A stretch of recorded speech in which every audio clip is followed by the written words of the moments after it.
Hello and welcome to the Intentional Clinician podcast. I'm your host, Paul Krauss, licensed professional counselor. In today's episode, we are going to be speaking with Dr. Deborah Korn, Doctor of Psychology, a clinical psychologist with a private practice in Cambridge, Massachusetts. She is on the faculties of the EMDR Institute in California and the Trauma Research Foundation in Boston.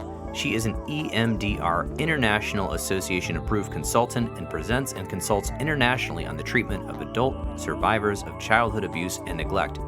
Today's episode is a real treat as we get to speak with Dr. Korn about her book she wrote with Michael Baldwin, a famous advertising executive, and the book is Every Memory Deserves Respect, EMDR, the Proven Trauma Therapy with the Power to Heal. And she is going to talk all about EMDR, what is trauma, and she is just an amazing expert. She's also going to talk a little bit about Michael's story and why he decided to co-write the book with her. Of course, Michael had his own EMDR therapist after going through 7 or 8 other therapists and never really getting to the root of his symptoms and what was going on in his life, and is now in recovery from extensive trauma, and he's doing wonderfully, and Dr. Deborah Korn is going to talk about that, as well as so many elements, and her definitions of EMDR are just so user-friendly. So if you're a person out there who has a family member who wants to know about EMDR, this is the podcast that they should listen to, this episode right here. And the book they should buy is Every Memory Deserves Respect. It is one of the most accessible books I have read on EMDR. So, without further ado, let's get to the interview. Welcoming to the Intentional Clinician podcast, we have Dr. Deborah Korn, and she has written an amazing book with Michael Baldwin called Every Memory Deserves Respect, EMDR, the Proven Trauma Therapy with the Power to Heal. Thank you for coming on the show. Yeah, thank you so much for having me. Excellent. Well, it's been a pleasure reading your book already. I have not even finished the book, but I've already been recommending it because I was so struck, and I get sent a lot of books as I do this podcast, but I was so struck at how accessible this book was, so that not only could I recommend this to people I might supervise or other clinicians I meet who are on the fence about EMDR and what does it all mean, I could definitely recommend this to anyone, really, who can read. And it is very, very useful in that form because it explains very clearly so many things about trauma, so many things about the treatment, and Michael's story, which is so powerful as well. So thank you for writing it. Yes, my pleasure. And I'm so delighted to hear that you're reading it and enjoying it. Yes, it's great. And it even has some very cool pictures with facts overlaid on them, which I thought was cool because it kind of gives your brain a slight break from the text. And that is something... Yeah, that's something I don't see very often. Exactly. I think it's one of the most innovative things about our book that kind of sets it apart, that it's almost like 2 books in one, right? It's got 60 photographs, what we call billboards, which are a photograph and that little bit of information. And then it's got the narrative of the book. So it's meant to be really, really accessible.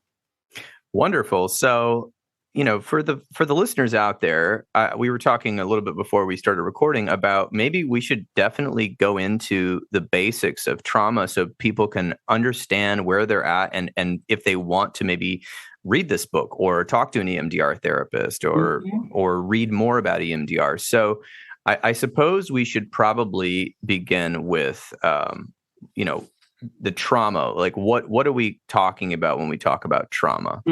It's a good place to start. Well, in our book, we define trauma very broadly. Purposely, we define it broadly.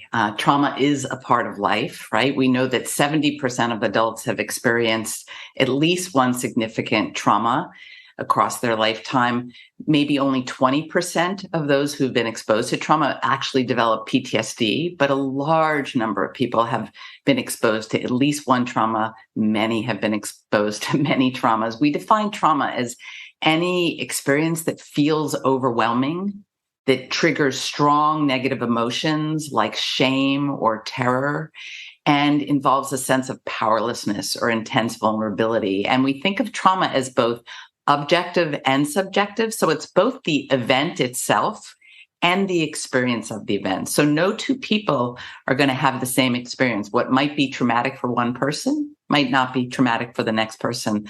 But we do know that the greater the number of traumas that someone is exposed to, the greater the psychological, the physical toll. We know that trauma is cumulative, and we know that it's developmentally bound. And by that, I mean that children and adolescents are more vulnerable. They're earlier in their development. They have less resources and capacities to cope with things. And so they're more vulnerable to the effects of trauma.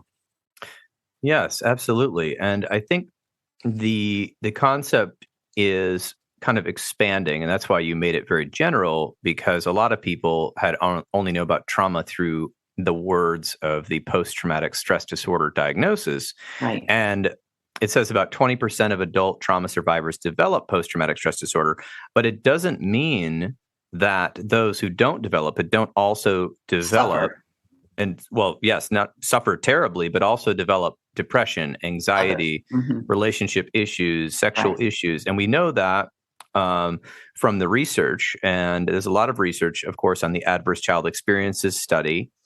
And we can get into that, but also the fact that this is, I think trauma, the concept of trauma is a paradigm shift away from kind of some of the old ways we used to classify problems. And I think it also helps people when they understand what trauma is and if they've had it, to be able to start working on a road of recovery, especially because, like you said, trauma can be the event, right? But we're not just blocking people out because, oh, well, you don't qualify because you didn't have this event. I had this event. That's a judgment. Exactly. It's up to their nervous system and their situation to determine if it's a trauma or not. And if it's a trauma, we will, and I'm going to ask you more about this, but you not only see emotional changes, thinking changes, nervous system changes, you have physical changes that happen on developing brains or people that are older. So can you talk a little bit about how we know a little bit about maybe the ACE study or what trauma does to people? Well, if we want to take a little bit more of a deep dive into the ACE study, which was a study that happened around 1995 to 97, since that time, and ACE stands for an Adverse Childhood Experiences Study. Since that time, there have been many replications of the study. There's been many variations on the original design. They've applied this study to many different kinds of populations.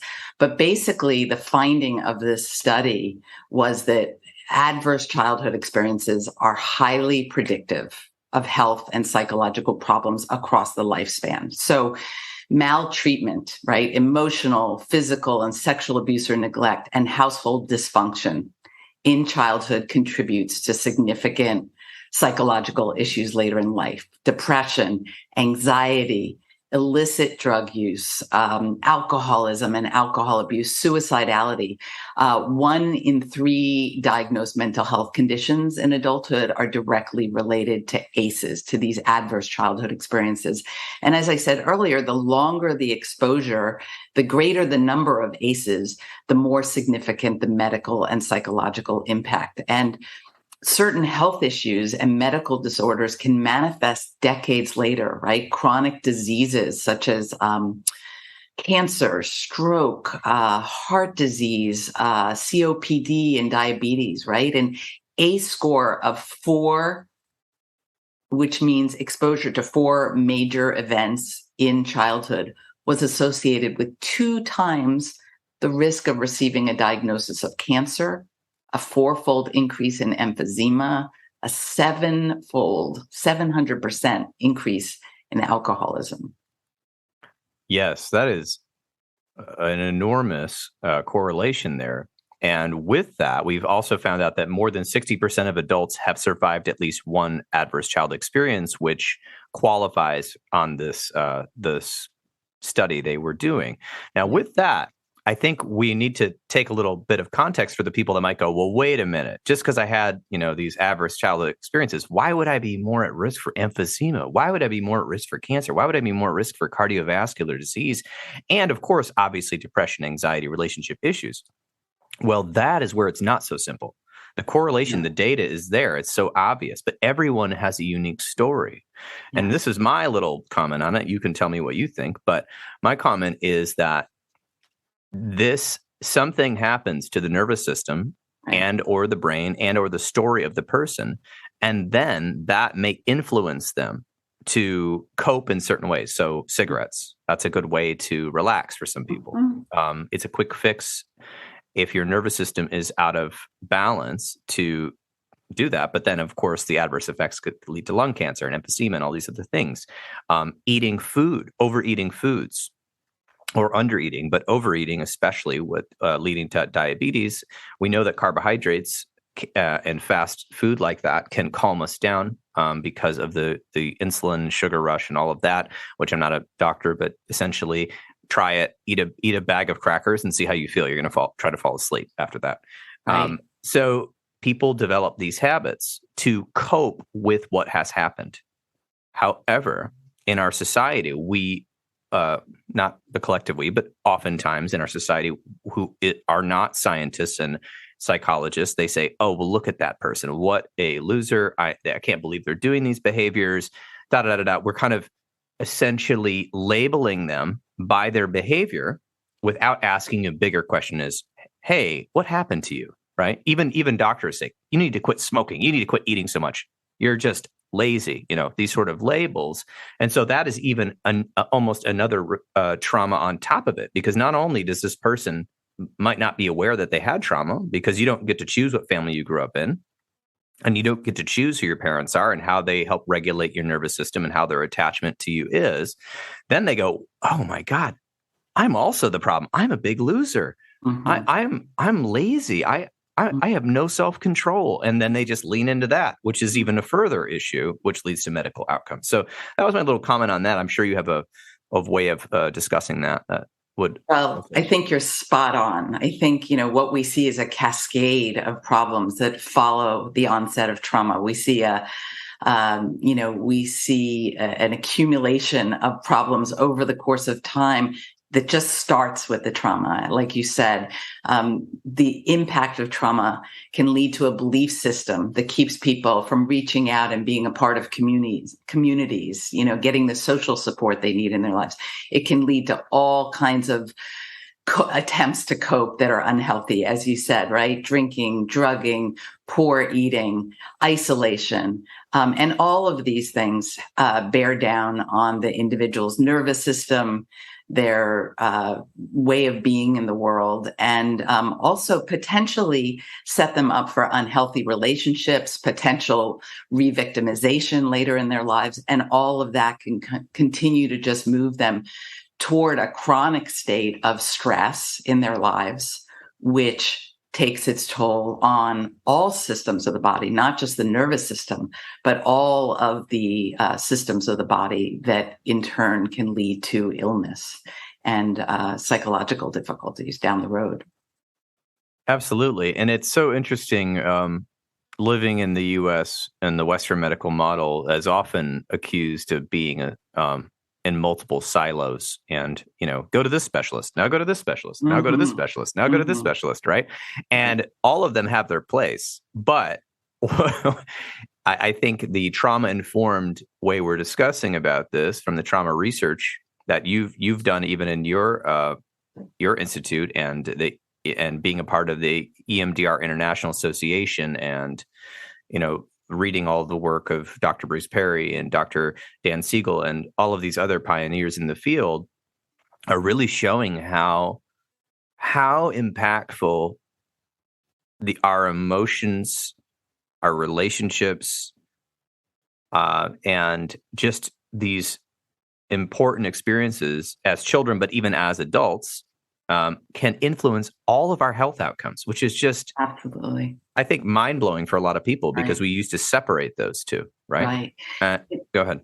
I was just going to say, as you're talking, I'm thinking about how important it is to me with this book out there for the public, how important it is to reach out to the medical profession. I'm doing a lot of podcasts for doctors, for medical doctors, for ER physicians, because I'm trying to get the message out there that you have to ask those questions.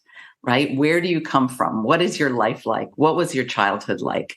To screen for trauma-based symptoms, to screen for substance use and poor habits, and to really treat people in a more holistic way, where you're not just looking at at the symptom that shows up on that day in the office, but you're really understanding that there's something at the root here that needs to get addressed. And my hope is that doctors will read this. Doctors and nurses and healthcare professionals will read our book and hear that message and take heed of studies like the ACE study that say you've got to treat the trauma history as well. You've got to treat the adaptations to trauma if you want a healthier human being. I think that's a great ambition, and I think very important. So I do think that hopefully that's been happening a little bit. I've been noticing over the years. Yes. I've actually had people call and say, my doctor said I need to work on my trauma. I'm calling your clinic because you do EMDR. That used to never happen. Yeah. Right. In fact, here's a fun one. I've had a few people tell me that their doctors said that EMDR was not a valid treatment, which was really interesting to me. Yeah. But meanwhile, okay, I don't know what that was about. Well, but, a lot of misinformation out there. Yes, a lot of misinformation. So we'll talk about EMDR as well. But I do think that's important for doctors and therapists to work in tandem. Yes, we each have our role, and we can work on collaboration. I do think eventually the trauma-informed literature hopefully will make it into medical schools, because that's going to save doctors a lot of time and a lot of money and a lot of issues by understanding those elements and bringing those into the diagnosis of different systems that they're working on. Absolutely. I think that we need to be a trauma-informed society. Right? We're talking here about doctors, but we could talk about teachers. We could talk about lawyers. We could talk about many different professions where being trauma educated and trauma informed, and even knowing just the littlest bit about how to help people get regulated in their lives so they're able to feel more effective would make a huge difference. I agree with that. Yeah, I've often gone on rants about how the criminal justice system could work on rehabilitating people and make them into citizens that have a pretty good working nervous system, and that because they have a lot of time on their hands with people, staying for years at a time. It does remind me of this other book, and then we'll get back to the EMDR, but called Thinking Fast and Slow by Dr. Daniel Kahneman, where he very simply lays out the two systems of the body, and the Western medicine and philosophy for hundreds of years, or maybe 1,000 years, has been really focused on the logical, quote unquote, part of the mind, or the reasoning part of the mind. But that part of the mind is secondary to system one. And that is what I think we're just learning with trauma informed. And I would also call it nervous system informed.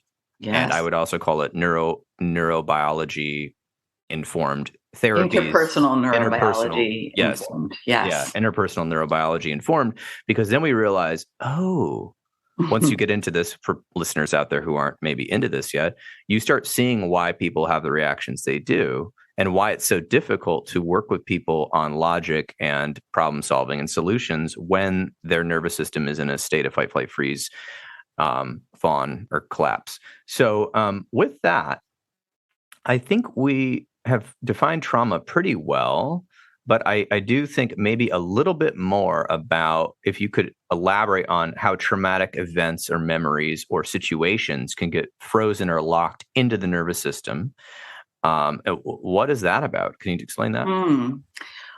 Well, we regularly process experiences every day without difficulty, right? Under normal circumstances, like we go to a party, We see our friends, we make conversation, we eat good food, we go home that night, maybe we talk with our partner about the party, we reflect on the conversations we had, maybe we dream that evening about the party, but by the next day, we have processed through that experience and we put it up on the shelf. It gets moved into the past. Hopefully we don't have any intrusions, any nightmares about it. We've moved it along. But when we're talking about traumatic circumstances, something very different happens in the brain. It appears that those traumatic experiences get frozen or locked in the brain, and they get frozen along with the images, the feelings, the sensations, the thoughts that were part of that original traumatic experience. And the brain's information processing system is unable to digest that experience, and other information held elsewhere in memory doesn't get connected in, doesn't get integrated to help a person make sense of the event. And so a day later, a week later, months, years later, even, you can get triggered, and that traumatic memory, that unprocessed traumatic memory, can get activated. And suddenly the past becomes the present, right? People lose their adult present day grounding and perspective. And perhaps the entire memory gets activated or triggered. And that's where we see PTSD, where you have sounds and emotions and sensations and images coming at you, right, with these intrusive kinds of PTSD symptoms. But you also might just have the feeling component of the memory stirred up, and all of a sudden you're feeling really scared and you don't know why, or really sad and you don't know why, or you feel really trapped in a situation, you don't know why, or you get you have a physical symptom out of the blue, you get pain, or you feel constriction in your body and you don't know why. And in fact, what is happening is that memory that's still knocking around in your nervous system has gotten stirred and activated and is bearing down on you. And as you said, when people are uncomfortable emotionally or physically, when they are in distress or experiencing pain, they reach out to various strategies to deal with that. And they may turn to drinking or drugs or self-injury or other behaviors to soothe themselves, to numb out, not even realizing that they are in distress because of something that's been lurking in their nervous system for a long, long time. Yes, absolutely. I think that takes work, and that's where we're going to get into the therapy portion of this. For people that are looking for more about this, obviously this book does define this quite simply. And if you're a practitioner who want to even more, check out Dr. Peter Levine's work as well, where he talks a lot about this. And so to get a memory frozen or locked in the nervous system, and when it's triggered, when you said the word triggered, and I want to make sure people understand what that we mean by triggered. What I was hearing, you tell me what you think, what I was hearing was some sort of association. So let's say I have a memory association with the smell of cinnamon. Let's all pause for a moment. What's your association with cinnamon? Okay. For some people, it might be like, my grandmother's apple cider and she poured cinnamon on it, right? For some people, it might be a cinnamon candy they had one time, and you can think of that memory. And for other people, it may be a disgusting liquor that's cinnamon flavored that will remain nameless, but just really gross. Don't recommend it. And they may have an adverse reaction to that. But those little associations could bring back full memory. They could bring back just the smell or a taste of it when I smell the smell of cinnamon. But that's an association. But a trigger is like, I would call it an association that's just massively Hyperdrive, yes. Overreacting, which causes me to get either stressed or underreact, hyper or hypo. And so when you say triggered, like, let's just say somebody had been in a car accident years earlier and they had never really dealt with it. They just kind of blocked it out of their mind. And all of a sudden they see this red pickup truck from the early 90s. And all of a sudden they're sweating, they're freaking out, but they don't get it. They don't know why, right? And exactly. That's why we need to get into therapy, and therapy that works efficiently and effectively to address this, to reduce those associations and symptoms and triggers so that a person can see that red pickup truck and drive just totally normally, because it's the year 2022 and I know how to drive and I'm not 15 again and this isn't some country road somewhere or whatever. And you know what? I can smell cinnamon when I go into these stores and they're already marketing to us Christmas and it's not even October yet. And I can be okay because I'm not 18 and overdosing on Fireball whiskey or whatever it is, right? Yeah. But we lose our sense of time. Yes. Disorients us. And then people are annoyed. They're going, what is wrong with you? What is going on? Why are you acting this way? And then again, if you don't know about trauma and why it's leading this, then you start labeling yourself, or maybe labeling the world. The world's unsafe. I can't go anywhere. I can't smell anywhere I go. They have cinnamon in their coffee and their apple cider. I've got to stay in my house, right? Or whatever. So there's these ways that, because we don't understand the nervous system and how it affects us as people, and this is only starting to get into all the scientific literature in the last 40 years, maybe 50 years, we are still relying on old information and judgmental kind of thinking. So let's talk about what works here. So let's just say anywhere from PTSD to complex PTSD to just regular trauma that people go through. What is EMDR? And let's talk about that. Yeah, sure. So let's start with the name. Yeah. EMDR stands for eye movement, desensitization, and reprocessing. I always like to say that is a mouthful. It's an earful. People have a hard time with the whole name. So let me break it down. EMDR stands for eye movement, desensitization, and reprocessing. Desensitization is the reduction of distress, fear, and anxiety. Reprocessing is the reevaluation or the restructuring of thoughts and beliefs and the transformation of one's sense of self relative to past traumatic experiences. We're focusing here on moving the past into the past. The eye movement component relates to a discovery by Dr. Francine Shapiro. Francine Shapiro was the developer of EMDR, who accidentally discovered that purposely moving your eyes horizontally back and forth while focusing on a traumatic memory leads to a reduction in the vividness and the emotional intensity of the memory. She developed an effective protocol for treating PTSD and trauma-related problems using this bilateral back and forth eye movement stimulation. And she published the very first research study on this approach in 1989.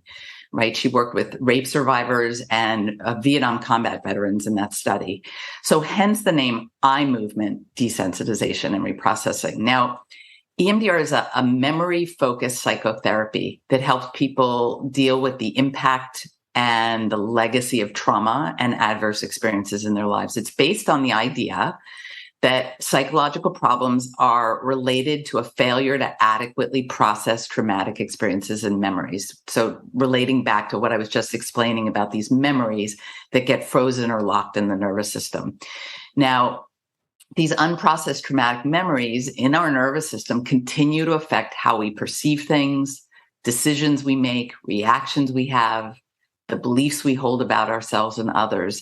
And these present day triggers activate these unprocessed traumatic memories, leading to ongoing distress.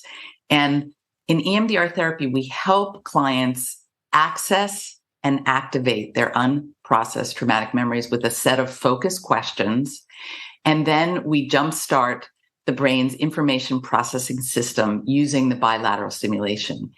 And with EMDR processing, a client's distress eventually decreases, and relevant adaptive bits of information located in other parts of the brain, helpful present-day perspectives, get integrated. So by the end of treatment, folks wind up believing, sensing, feeling something very different. It's over. I'm safe now. I was only a kid doing the best that I could.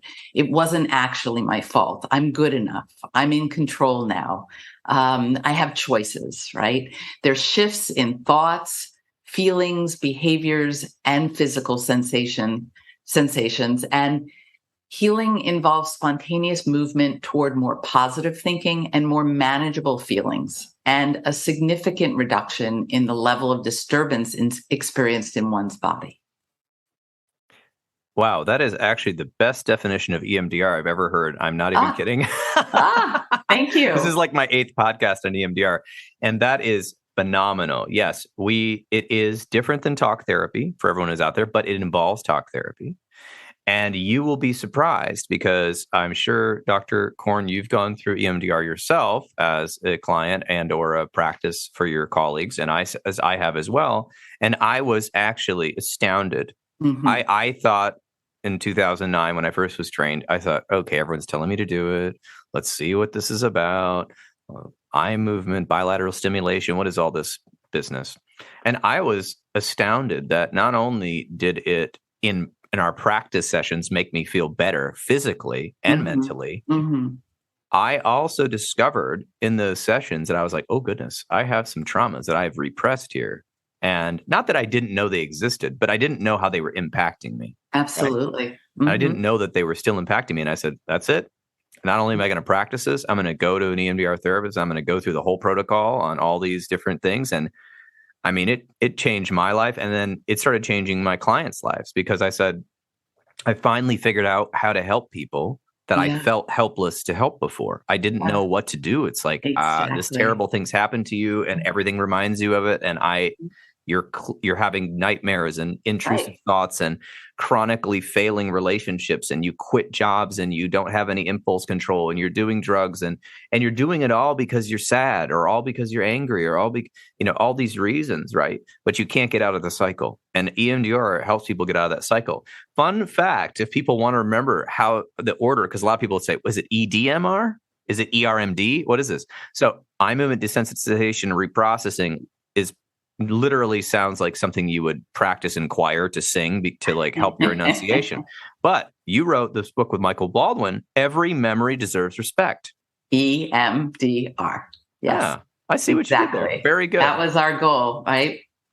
Our goal is to give people an easier way to remember the name. There's a new mnemonic for us there. So there's truth in the title too, right? It's not absolutely. just a mnemonic, but it's really giving people the message that even though other people might be saying, just get over it, just put it in the past, right? Or it wasn't such a big deal. Every memory, if you are still feeling like it's affecting you, it's haunting you, it deserves our attention. And if you give these memories your attention and do the work, you will get relief. Absolutely. And it's hard to do the work on your own. Yes. I do think that you'll get the best results in therapy, but oftentimes due to post-traumatic stress disorder or other trauma symptoms, one of a main coping skill of people is to avoid thinking about these things because it makes them feel upset or throws them off. And so how can we use EMDR and what we call maybe bilateral stimulation, the eye movement or tapping or something like this, while bringing up these difficult events or feelings? How does that help decrease people's avoidance and fear of even talking about these difficult experiences? Would it be helpful for me to kind of walk your listeners through what they might expect if they were coming into EMDR therapy? Yeah, actually, I think that would be great. Okay, why don't I take that approach? So early sessions involve taking a thorough history and coming up with a treatment plan, establishing safety and trust within the therapeutic relationship. This is not just a technique. This is a comprehensive psychotherapy. The relationship, the safety of the relationship really matters. In the early sessions, we might do resourcing or skill building work if it's needed to make sure that a client is ready to approach challenging emotional material. Now, that most people don't show up saying, I want to work on my traumatic memories from age 5 or age 12. Most people walk through the doors and they say, I'm miserable, I'm having trouble coping, I'm having marital problems, I'm depressed, anxious, right? I have PTSD symptoms. If they're educated, if they've read or heard, they'll say, I have PTSD symptoms. But we often begin with the client's current distress. And we float back, right? Looking for the root of the distress. We search for relevant memories to target using the body, using imagination.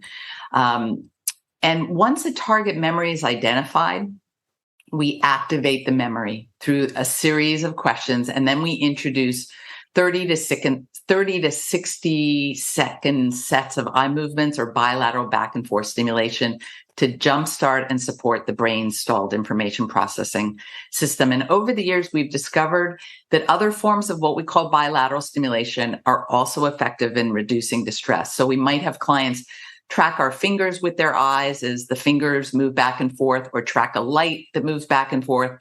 We might have them listen to alternating tones, or we might tap back and forth on their hands as they rest them in their lap.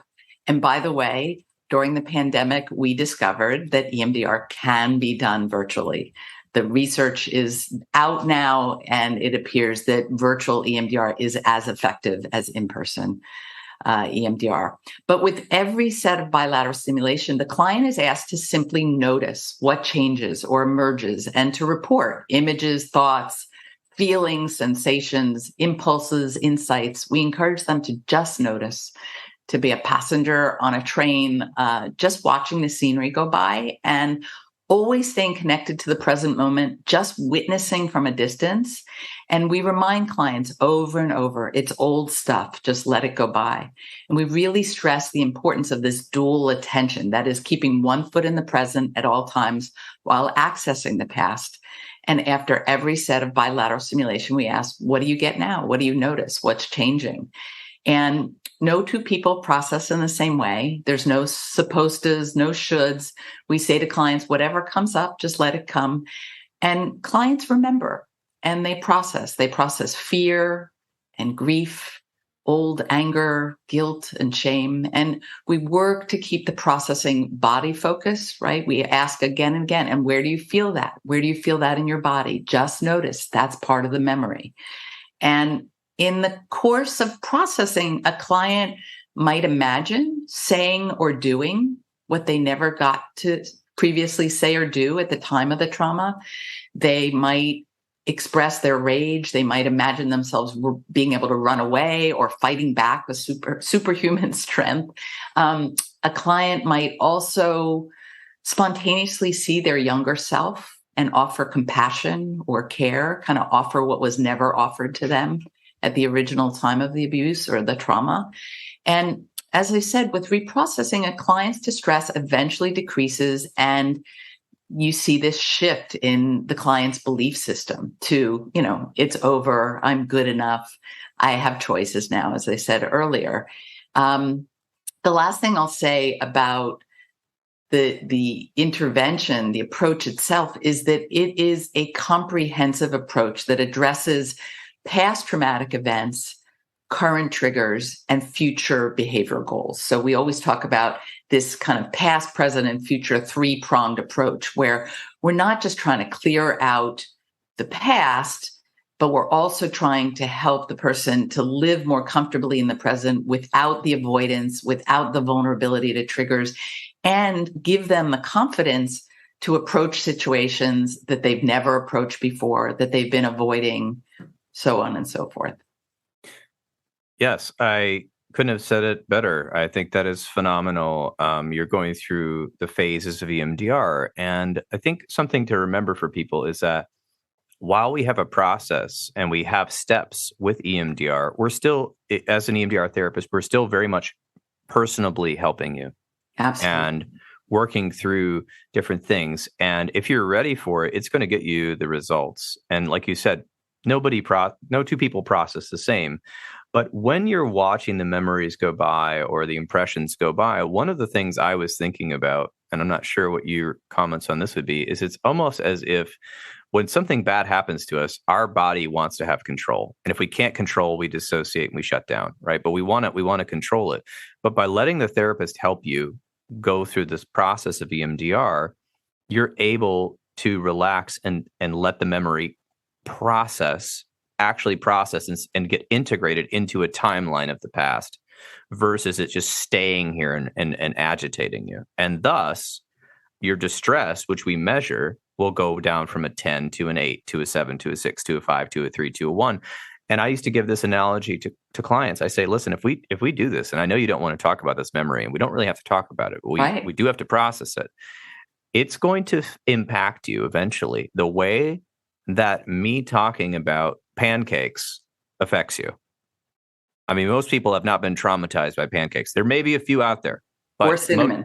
or cinnamon, right? But if I talk about, my dad beat me up because of this and that, unless I'm dissociated from the feeling, could really hurt my feelings. But if I've processed fully through the EMDR process, it may help me in all of the symptoms or avoidance or triggers that were, causing me to act a certain way or have certain symptoms. Past EMDR, I'm not going to have those. So, for instance, before I this is just anecdotal, pretend client who was beaten up by his father and saw almost every man as a threat and was ready to fight at any point and carried a knife. Okay. Mm-hmm. So after EMDR, client doesn't need a knife. He doesn't feel like every man's a threat, right? He realizes that was unfortunately a formative experience of my youth. And my unconscious self, my nervous system said, you got to be safe. You got to look out for any guy walking around. He could definitely hit you at any moment, which as an adult, we know that doesn't generally happen. Usually you have to get into a confrontation argument first before somebody might hit you, right? Once in a while, somebody might just slug you on the streets, but right. That's not very typical, right? And so that helps us. And obviously if this person, logically was having a good day, he could say, well, of course I know no one's going to hit me. Well, why are you carrying the knife? Why are you always poised for violence, right? So, and those things, that's just an example of how it could happen. Beautiful example. Mm-hmm. So with that, it could be anything. It doesn't have to be violence. It could be somebody, for instance, let's say a typical situation where a woman whose mother keeps going, well, you looked better when you weighed 10 pounds less. That's right. And keeps saying that to the person. That could be tremendously traumatic. And they might start developing an eating disorder and think that they're ugly, right? Which affects food, which affects their organs, which affects their ability to date or whatever. So, and that could be reduced through EMDR. So many things, but oftentimes, like you said, when patients come in, they often come in with what's going on. They aren't coming in saying, I'm ready for EMDR. Here is my 7 traumatic memories. And they come in wanting to talk and wanting somebody to listen. And so we have to begin the work with people by educating them about what we know today to be the case about trauma recovery. We know that talk therapy is not enough. And we really are asking people to buy into something that is different. But the rewards of buying in and really engaging are tremendous. I agree completely. With the book, Michael Baldwin, the co-author who couldn't be here today for this interview, he talks a lot about his story. And are you okay? Let's introduce Michael a little bit, and then are you okay telling a little bit of his story? Yeah, sure. He's an accomplished leader in the communication industry with more than 35 years of award-winning work in advertising. He's the founder and principal of the branding and communication firm Michael Baldwin Incorporated in New York. He's a trauma survivor actively engaged in the process of recovery. And he went to an EMDR therapist who was not you, but you happened to run into each other at some point and become colleagues. But can you tell me about him and what his story, which he talks about in the book, is unique? Yeah, well, Michael was in treatment with one of my colleagues, Dr. Jeffrey Magnavita. Michael was not my client. And Michael had been in treatment with 8 different therapists over the course of 22 years. Not a single therapist had ever mentioned the word trauma to him, had never mentioned trauma-informed treatment, had never helped him to understand the connection between his childhood experiences and his adult symptoms. But in his treatment with Jeffrey Magnavita, he used EMDR. EMDR was at the heart of his treatment. And after about 2 years in treatment with Jeffrey, Michael is a new person. He absolutely attributes his good mental health at this point in time and the joy in his life to the changes he experienced through EMDR. And he, in the course of his treatment, he started to get certain images associated with the concepts and the process of change. He's a very visual thinker. He's been in the field of advertising for most of his career. And so he started to have these images pop and started seeking out photographs that kind of captured these concepts, imaginally captured these concepts from his therapy experience. And at one point, Jeffrey Magnavita said to him, there's an idea for a book here, to kind of pull these billboards, these images together, connect yourself to a trauma expert, an EMDR expert, and perhaps you could create a book that really captures trauma and the recovery process and EMDR therapy for the public. And so Michael approached me, and I was absolutely smitten by this idea. I thought it would be wonderful to have an opportunity to write a book with a trauma survivor. And, Michael is someone who, due to the neglect that he experienced in his early life, he always felt alone, unsupported, unloved, insecure, worthless. He showed me a photo from his childhood. And in this photo, he looks like a refugee from a war-torn country. Now, Michael grew up in a very privileged family, but he was profoundly neglected. He would wander off, from the backyard of the family, and neighbors like blocks away would bring him back after finding him in a traffic intersection. And he was desperate in his life to escape from unbearable feelings from his childhood. He kind of created a false persona of perfection for the outside world. He became an achievement and a status addict and a workaholic. He was unable throughout his adult life to form authentic or intimate relationships. He suffered from recurring, terrifying nightmares. He suffered from phobias, right? He was afraid to use public restrooms. He was afraid of heights. He was afraid of any suggestion of intimacy with a woman. And the saddest part was that he just thought that it was who he was. He had no idea that these phobias or these difficulties were attached to or the result of something, right? As an adult, he would drink excessively until he'd black out. Sometimes he would combine the alcohol with Vicodin as a means of numbing and escaping. And it really wasn't until he got into treatment with Jeffrey Magnavita that, he started to connect the dots. He knew that a lot of bad things had kind of happened to him when he was young, but he never conceptualized them somehow as traumatic. And he certainly never thought of them as having anything to do with his adult struggles, his adult emotional struggles. He didn't think of himself as a victim or as a survivor. He didn't consciously remember a number of things that happened to him. He only had fragments of memories that really didn't make sense to him. And he came to understand his trauma story with Dr. Magnavita. And, really now tells a story when people ask him kind of about his trauma history. He shares a story that includes the experience of kind of willful neglect on his parents' part.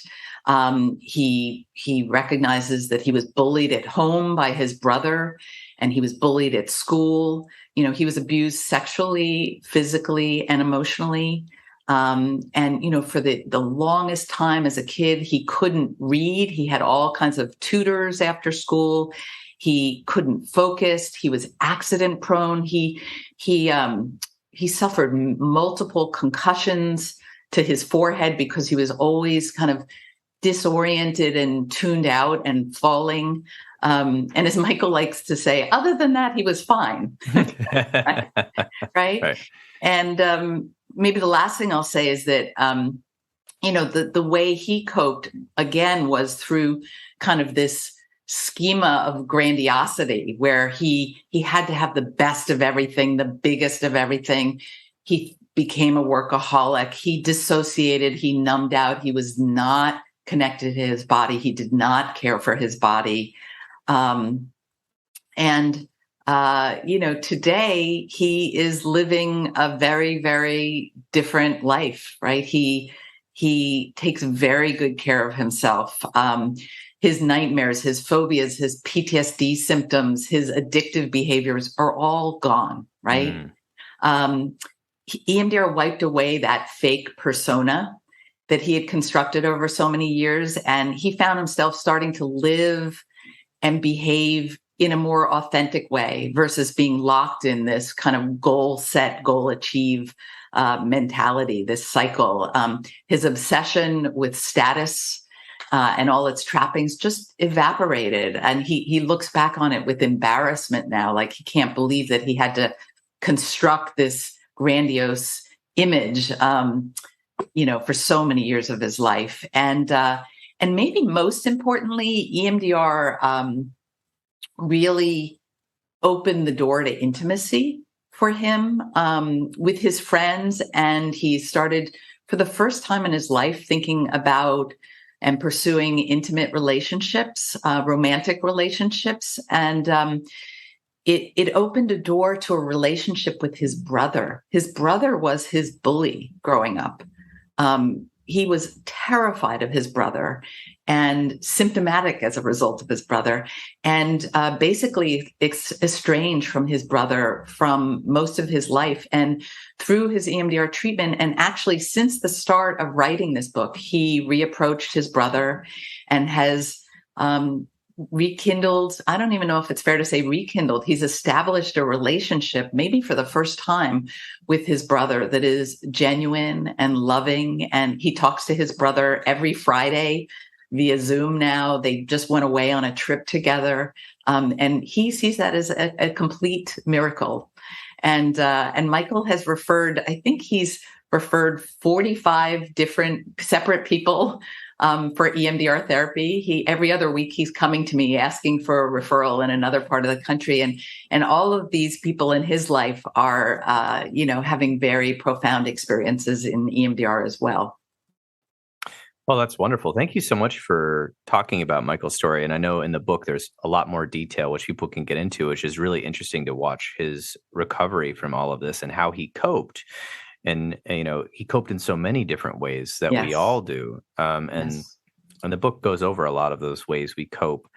And so I wanted to, we're getting close to the end here, but I wanted to talk about a couple of things before we get into what's the best way to find an EMDR therapist and where do we find your book, which I'm going to ask about, just prepping everybody for that. But I wanted to read a little bit and have you make any comments you want on these EMDR therapy myths versus facts, because I think these myths are really annoying me. So I'm going to read it and then you can comment. Yeah. And people can find the myths versus facts on our website. Oh, they can. Okay. Yes, absolutely. Well, I'm going to go over some of that's okay. If that's all right. EMDR therapy myth. It is not supported by research. And this one is insane to me, but fact, though EMDR sounds unusual and perhaps initially difficult to understand, how does moving eyes back and forth reduce suffering? It is an evidence-based therapy that is fully supported by an extensive body of scientific research. It has been endorsed by top-tier trauma treatment by well-respected organizations around the world. Any comments on that?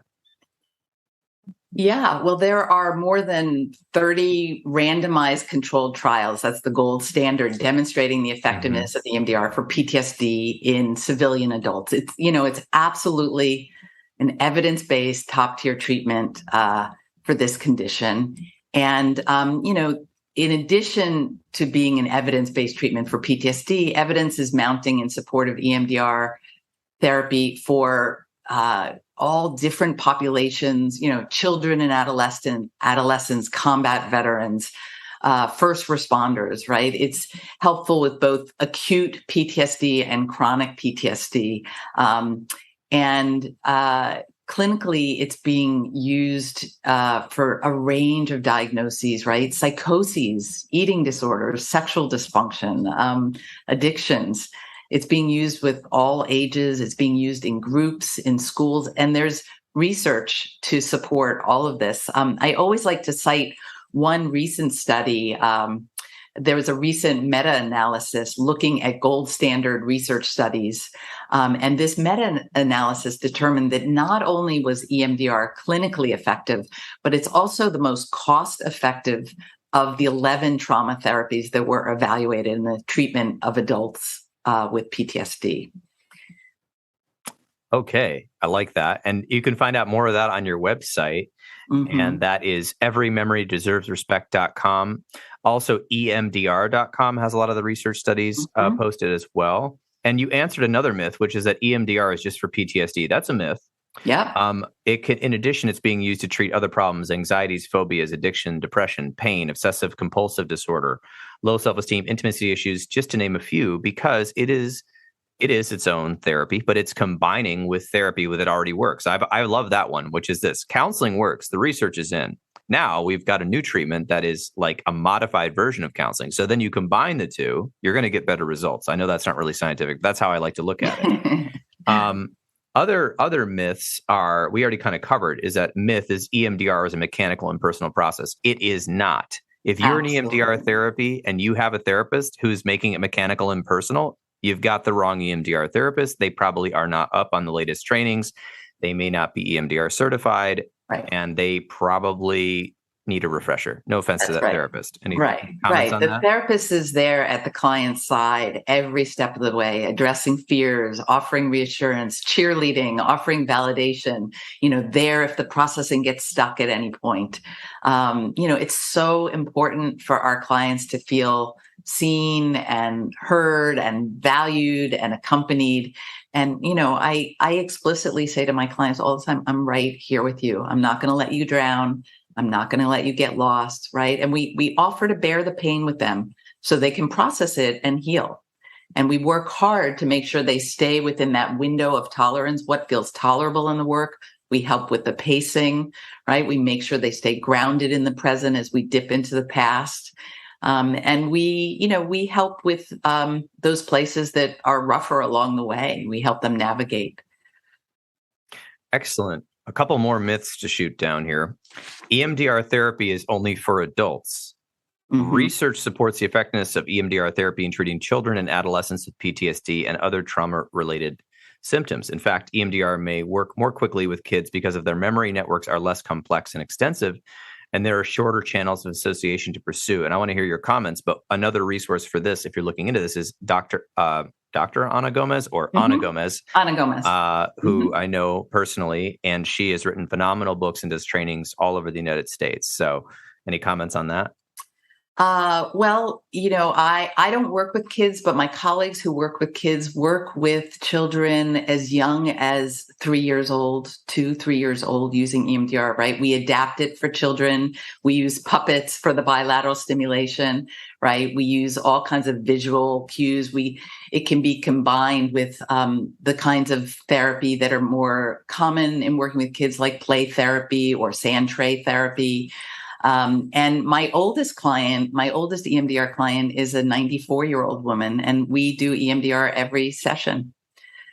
So, I think it is an intervention. It's a treatment approach for across the lifespan. Okay. Well, we've got more myths, but I'm only going to do one more because people can read them. This one I hear sometimes. EMDR therapy does not work for complex or severe trauma. Fact, EMDR is effective in helping people affected not only by single traumatic events, but also by chronic prolonged trauma, childhood sexual, physical, emotional abuse and neglect, domestic violence, endless separations and losses or illness. A complex history requires a more elaborate game plan, and treatment usually takes longer. That said, it is still regarded as a highly effective psychotherapy for survivors of severe and chronic trauma. Any comments on that? Well, people always ask me, how long does it take? How many sessions is this treatment? And, what we know is if we're treating somebody with a single incident adult trauma, we can probably knock out that PTSD in 3 or 4 sessions, maybe even a single session for some people.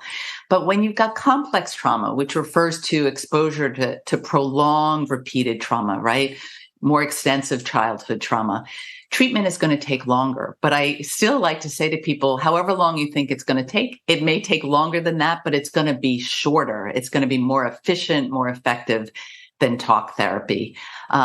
Often with folks that have more extensive trauma, the range of difficulties are more extensive, right? There's issues with emotion regulation. So they may be problems with substance abuse or with anger or with self-injury. And so sometimes we have to take a significantly longer period of time up front, making sure folks have the stability, have the resources they need to actually look at the deeper, more challenging traumatic material. And so we take that time up front. We want to make sure the person is totally prepared to move into that territory before going there. But we go there and they heal, just like folks that have less extensive trauma. Absolutely. And you want to make sure that your therapist, if you have complex PTSD or severe trauma, is not only trained in EMDR, but is comfortable with working with somebody who has complexities, where some EMDR therapists who may be brand new might start out working with less complex situations, but it doesn't mean that the tool doesn't work. It's just that the therapist's confidence has got to match who you are. So that being said, what's the best way for someone, in your opinion, to find and vet a qualified EMDR therapist? Yeah. Well, the simplest route is go to our website, everymemorydeservesrespect.com, and there are links to the EMDR International Association, EMDRIA. It's called EMDRIA, and EMDRIA has a directory of EMDR therapists across the country. So you can either go directly to EMDRIA to find a therapist at EMDRIA or go through our website. And there's different levels of credentialing within the EMDR therapist community. Kind of the most experienced, the most credentialed would be EMDR consultants. Kind of the next level down would be certified EMDR therapists. And then there's plenty of people who just have chosen, for whatever reason, to not get certified or become consultants, but they're solidly trained in EMDR. In our book, we have a list of questions you can carry with you to an initial conversation with an EMDR therapist that will help you get a sense of their experience, get a sense of whether they're a good fit for you. I always tell people, ask those questions right up front, trust your gut. It's so important that you feel comfortable, you feel understood from the get-go with someone, and that you know that you have choices about who to select to do a very, very important piece of work in your life. That's perfect. I agree 100%. I have no further comments on that. I think that's an excellent resource to go to. And I think speaking of your website, I will have that website in the show notes. And can people buy the book right on the website? There are links to purchase the book through the website. You can also purchase the book on Amazon and multiple online booksellers. And of course, it's available at your brick and mortar bookstores, local bookstores that we want to be supporting as well. Excellent. It's also on Audible. That was my next question. Yes. Is there an audio version? Wonderful. Yes. Well, that's great. Yes. And we love the narrators for our Audible version. They did a beautiful job of really kind of capturing the feeling of the book as well. And you can hopefully hear the compassion of the book through the Audible version.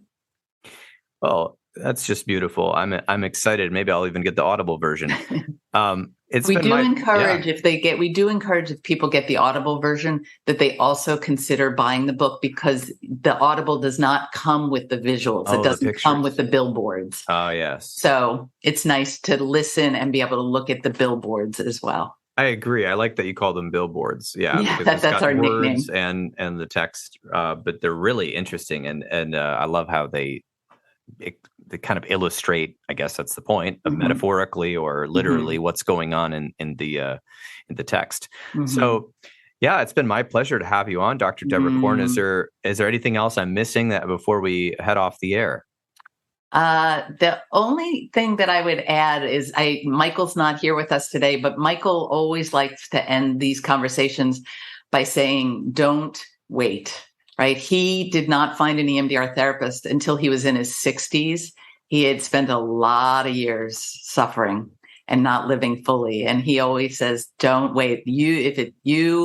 Someone in your life, someone you love, encourage them to seek treatment. And I always like to say, come as you are, right? You don't have to figure things out before you come. You don't even have to know what you're going to say when you make the phone call or you walk through the front door. That's the job of an EMDR therapist, of any counselor that you're going to go see, any trauma-informed counselor, is to help you start to find the words, to start to develop a framework for your story. So don't worry about, being ready. You bring your whole hot mess to therapy, and we will help you go from there. Yes, that is perfectly said. Yep. Do not wait and get involved, and you will be, as I was, exceptionally surprised at the results of EMDR therapy. So thank you so much for writing this book and coming on the show. Thank you so much for having me. This was a lot of fun. I really appreciate the opportunity to speak to your audience. And I'm sure they will also appreciate hearing it. Awesome. Great.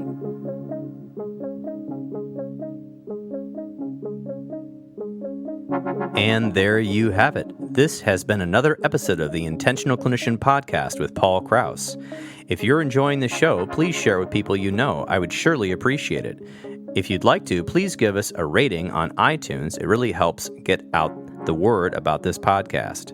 If you are looking for an EMDR International Association consultant, I can now provide 20 hours needed to become EMDR International Association certified, as I am an EMDRIA consultant. I have groups and I have individual sessions, both online and in person.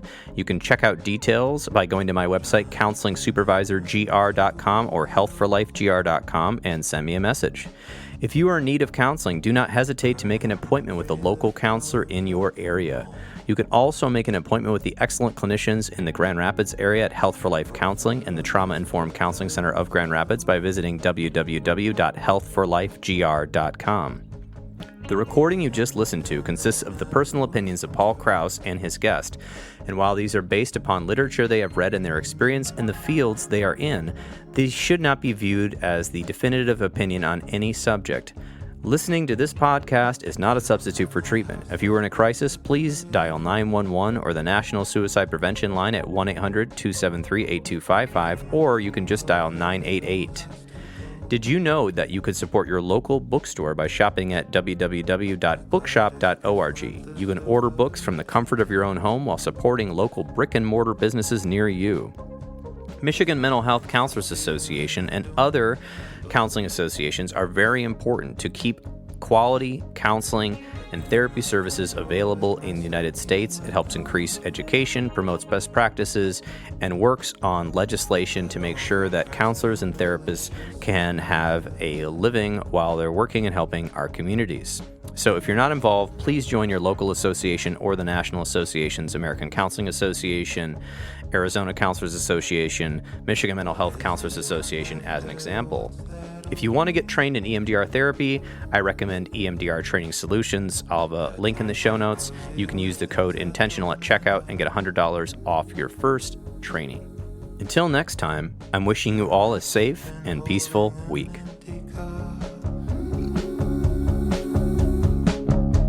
Oh God, it must be so nice to be so sure.